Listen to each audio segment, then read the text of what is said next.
most influential critical theorists and an original member of the Frankfurt School was Herbert Marcuse.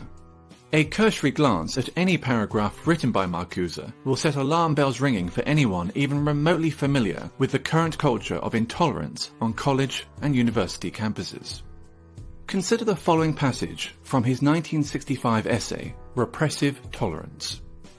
The small and powerless minorities which struggle against the false consciousness and its beneficiaries must be helped. Their continued existence is more important than the preservation of abused rights and liberties, which grant constitutional powers to those who oppress these minorities.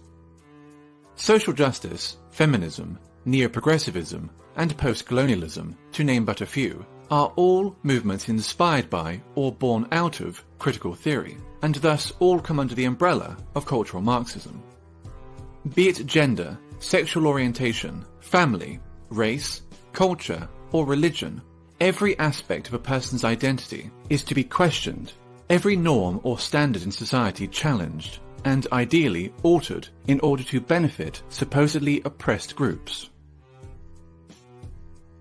Classical Marxism saw class conflict as occurring between the bourgeoisie and the proletariat, between the haves and the have-nots. Cultural Marxism views such a conflict as existing between the oppressed and the oppressors, between those with privilege and those without it. The working class has been replaced by minorities.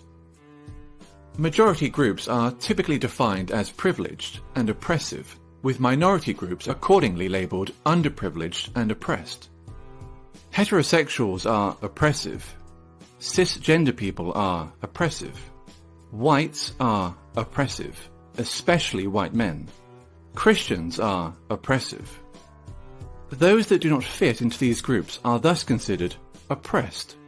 It stands to reason, therefore, that if heterosexuals are oppressors, the solution is to encourage other forms of sexuality.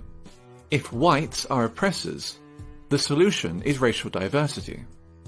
If cisgender people are oppressors, the solution is to encourage transgenderism. If Christians are oppressors, the solution is to propagate Islam. Theodor Adorno, another original member of the Frankfurt School, wrote a book entitled The Authoritarian Personality, in which he defines parenthood, pride in one's family, Christianity, adherence to traditional gender roles and attitudes towards sex, and the love of one's own country as pathological phenomena.